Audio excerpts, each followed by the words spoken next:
الشرك العراقي أو الحلقوم كلش هواية سهل. نحتاج إلى ملعقة أكل من الخمرة، وبعد نضيف لها سكر هم ملعقة أكل ومي فاتر، وبعدها 3 كوب ونص من الطحين الصفر، وملعقة أكل من الحليب البودر، وعندي هنا بياض بيضة وضفت عليها خل وضفت عليها ظرف مال بيكنج بودر. بعد خليتها تختمر في الساعة، رجعت لها بهالشكل هذا. صايرة عندي عجينة كلش هواية خرافية.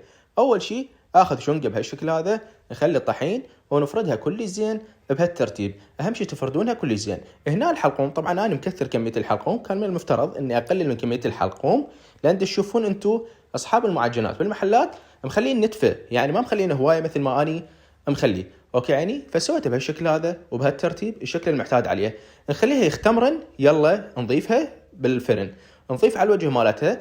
هو راح نخلي عليها صفار البيض، وعندنا هنا نخلي يعني مثلا اي منكه عندكم، اوكي، ونخلطهن مع حليب ويصير بهالشكل هذا. وسهمكم الف عافية.